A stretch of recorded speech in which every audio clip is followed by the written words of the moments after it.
Welcome to Doors to Hope and Healing, an inside look at the many facets of work that is happening at the Department of Children and Families, between our staff, the families we serve, and our community partners. My name is Jacqueline Ford. I have had the honor of working for the department for almost 30 years. And although I may be familiar with many of the topics we bring to you, I have invited experts in those fields to help us dispel the myths and misconceptions that can often be barriers to our work. Join us as we open our doors and invite you to have a seat at our table. Tyler, thank you so much for being on the set of Doors to Hope and Healing.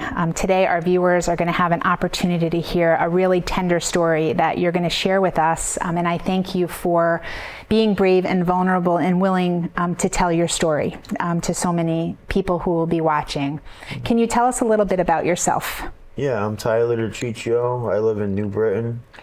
Born and raised there. I'm 35 years old, and I'm a single father, and I have a 2-year-old son. Tyler. A great family with a great support system. Yeah, which is key. That really makes such a big difference.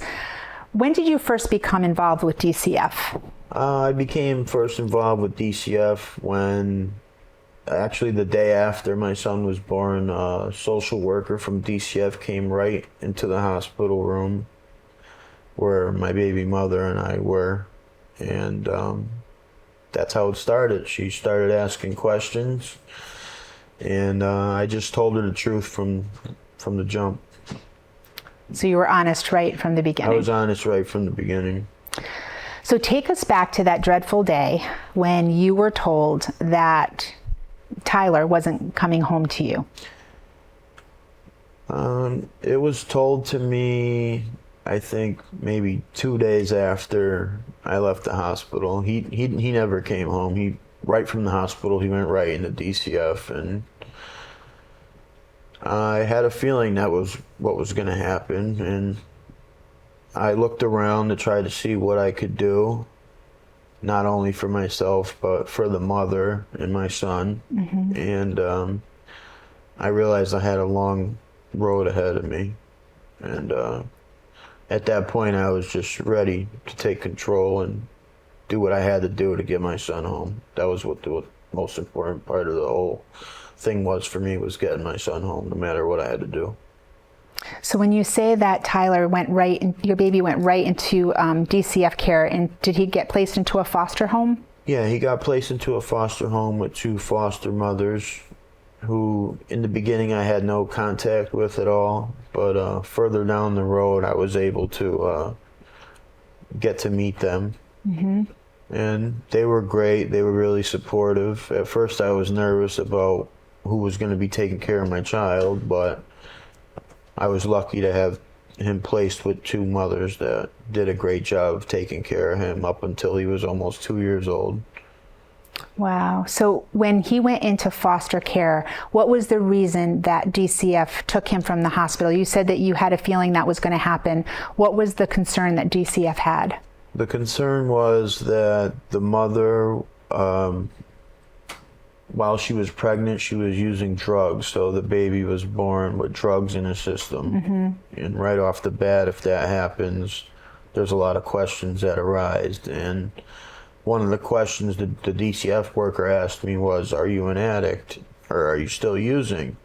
And I told her the truth, and the mother had tried to talk her way out of it. And the DCF worker took me to the side, and I told her, listen, this is what's going on. This is how it happened, and tell me what I need to do to get my son home. Mm-hmm.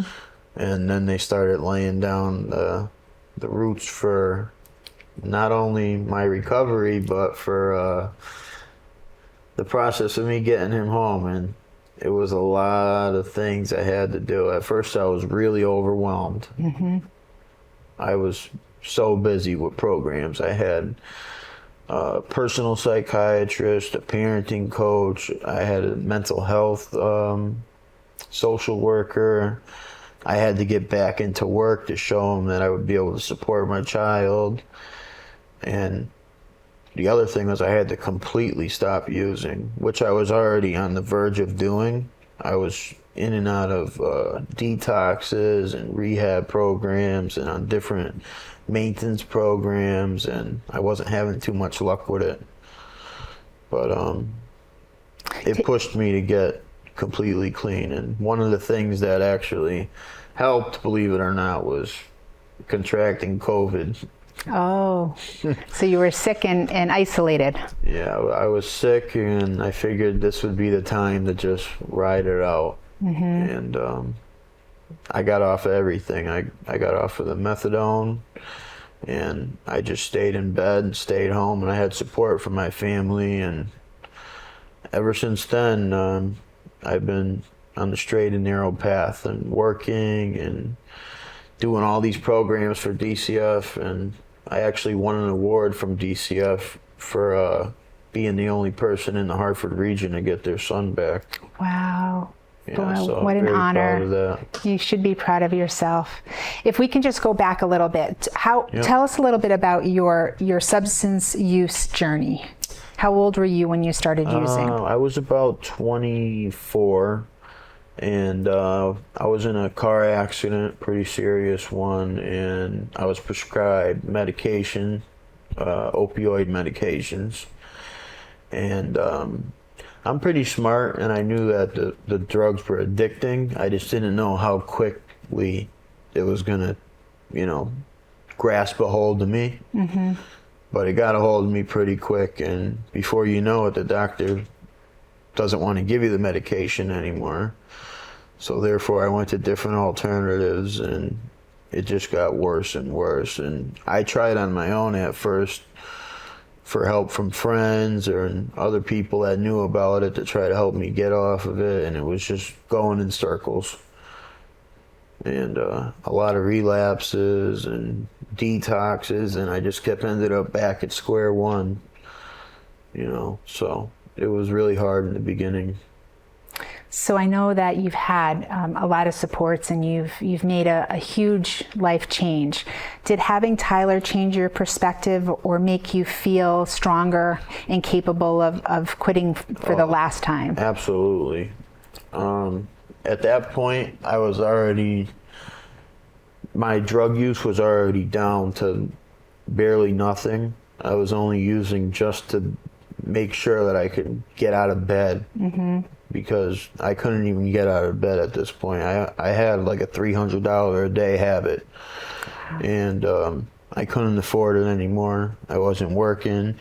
I went to different doctors, and at one point I walked into a doctor's office, and I think I was there for 5 minutes, and the doctor didn't even know my name yet, and he handed me a pad of prescriptions for all kinds of crazy medications, and I felt like a test dummy for these drugs. And I remember taking one of the medications he gave me, and it was worse than being on the drugs. I was drooling, my legs were buckling, and I was just tired all the time, and so that didn't work for me. What really worked for me was having support from my family, staying away from people, places, and things that caused me to want to use, especially the people that I used to hang out with or the places I used to go. And my routine made a big difference. I had to change what I was doing. I started riding my bike, walking, going outside, doing things that I enjoyed doing instead of drugs. Yeah. You learned to live again. Yeah, I was sick and tired of being sick and tired, really. Yeah, I read your story that was printed in our Spotlight on What's Right, and you have a very impressive story. And I think that this segment and learning your story, and other dads and moms that are struggling with similar issues are going to be inspired by your story. Can you share with us what services you benefited from at DCF? I know I was most touched by the article that I wrote about you, where you listed all of the people that you wanted to thank and your depth of gratitude. Can you share who and what programs helped you the most? Yes. At first, I started with Wheeler Clinic, and I forgot the name of the course they gave me, but it was a It was she was like another parenting coach, and everything was virtual because of the COVID thing. So they were all online meetings. I think they came to the house a few times, but they were there to support me, make sure that I was still on the straight and narrow, and they were really good people. The reason why I'm saying they is because I've had so many different workers change their path in their careers where they got promoted. So I ended up jumping from her to him to her, but every single one of them was very supportive, and they just, anything I needed to share with them, I felt comfortable about it. So. And that was predominantly Wheeler is where you received most of the service? Oh no, it was Wheeler, CMHA, the Klingberg Center, where I had another parenting coach who was great. I actually consider him an uncle now. Wow. Yeah, even DCF. I mean, in the beginning, I felt like DCF was against me. I felt like they kind of set me up to fail because they wanted me to do so many things. And between me getting a job and doing all this, I was so busy every day. I had to go to meetings. I had different courses twice a week. I had visits from DCF. It was just, at first I was overwhelmed, and I was really doubtful about the success of all this, but I just kept pushing my way through it. And I thought it was going to take a lot longer, but I got everything done because I just tried so hard, and I wanted my son home. How often were you visiting with Tyler? I was visiting with Tyler once every 2 weeks. In the beginning, it wasn't that often. It was like once a month, I believe. And they were supervised visits at the DCF office. And then after months of me, succeeding and doing a few programs, they put me into a different program that was at the Klingberg Center, and I got to meet with a parenting coach where you get to go, and they have a kitchen in there, a playground, and all kinds of things I could do with my son for like 2 hours. And the man's name was Geo Weatherington, and that's why I said I consider him like my uncle now, because at first I was like, this is kind of awkward. I don't know this guy, and I'm going to be sitting here for a while, but he was just great with everything, and I just felt so comfortable, and my son got along with him, and it was just great, really. And how long was it that Tyler was in foster care? He was in foster care up until April 28th of this year. That's when he came home. And how old was he when he came home to you? He was almost 2. He turned 2 July 27th. So he was in foster care for 2 years? Pretty much, yeah. So what was that day like when he came home? Well, I didn't think it was going to happen that quick. And it was just, when I got the phone call that he was going to be coming home, I was really surprised because DCF told me it wasn't going to be until like January of 2024. So I was really excited. I almost didn't believe that it was true, to be honest with you. So once I realized he was coming home, my whole family was happy. I mean, it was a lot of stress to just let go of finally, And how many days did you have to prepare for him coming home? I had him coming over every 2 weeks. First, they had a plan with another Wheeler clinic worker from Plainville, I believe. Yeah, her name was Anna. She would come to the house for about 2.5 months prior to him coming into my custody. And at first, it was supervised visits at my home for a couple hours. Then it was twice a week for a couple hours. Then it was unsupervised for a couple hours. And then it was overnight for 1 week. Then it was 2 overnights for the next week. And then finally, I graduated from that and received the certification. And then after that, DCF said, "You're all done. your son's coming home April 28th. So I'm sure that everyone was so happy. yeah, it was parents and it was the happiest day of my life so far. So what are your requirements with DCF now?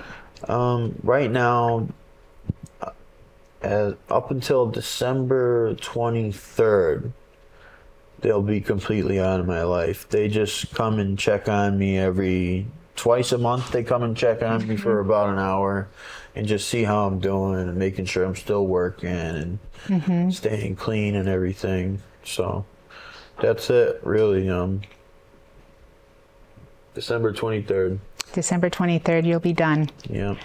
So if you had an opportunity to talk to some DCF staff about messaging and ways that, you either want to thank them or ways that you think that you could help improve our work, what would you say to them?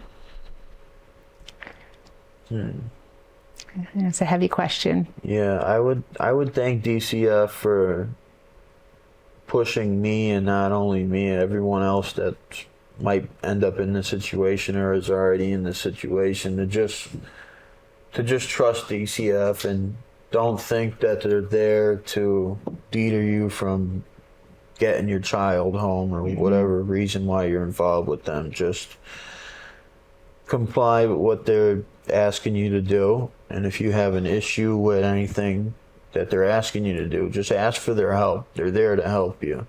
It might not seem like that at first, and it might be overwhelming, but DCF might have a bad reputation from certain people because they think, oh, you took my child away and you don't want to help me. No, they're there to help you, and they want you to reunify with your child.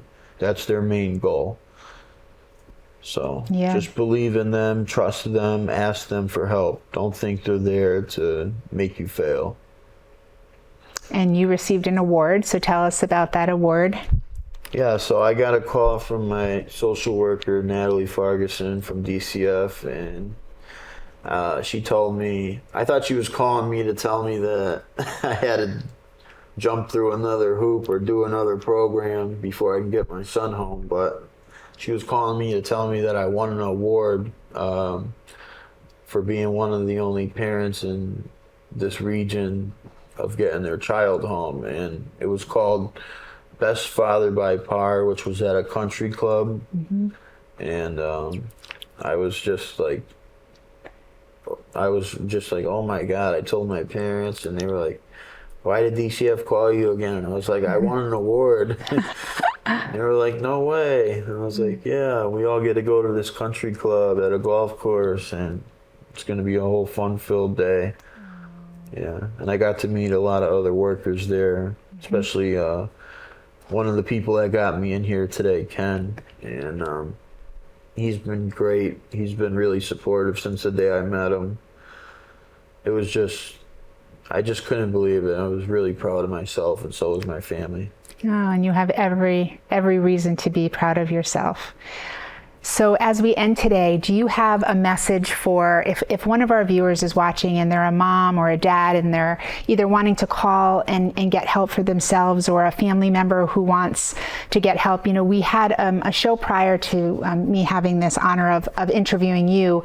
We had someone whose expertise and specializes in helping families who have substance use and how it's affecting their parenting. And the message we're trying to relay is that, DCF wants families to be together. We wanted Tyler to come home to you, and we want to provide you with the supports and the services that we can. Do you have a message for someone who may be watching who's afraid to make that call to DCF, or afraid to get involved in a situation because they're afraid they may lose their child? I would say that if they're afraid to make the call to DCF, or if DCF's already involved with their life, I would say to not be worried about it, because their main goal is getting your child back with you, the mother or father. Just don't be nervous. You might be in the beginning, but they're there to help you. They're not there to take your kid away. They want you to get your child home. That's the main goal. You might have to do a few things, but it'll come easy to you if you just follow the rules and believe in yourself. the support that you'll get from them is more than you think. Mm-hmm. Well, you're a testament to that because you did all that hard work. You know, you made it. We may have been able to offer you that help and that support, but you're the one who actually did it. And you're the one who did all of the hard work that you needed to do to get yourself to be healthy and to be able to have Tyler back home with you where he belongs. Yes, thank you. You're welcome. Thank you. Thank you for being on the show and for sharing your story with us.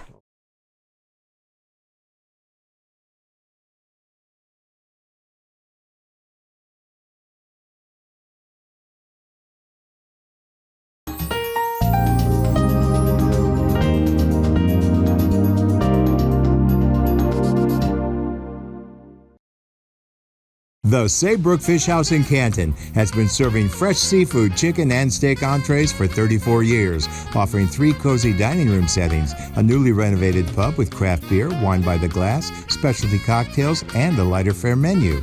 Open for lunch and dinner 7 days a week.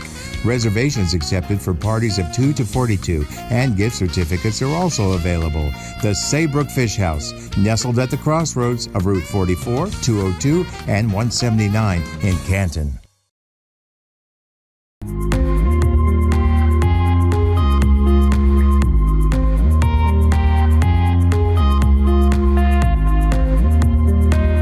I'm your host, Kurt Barwis.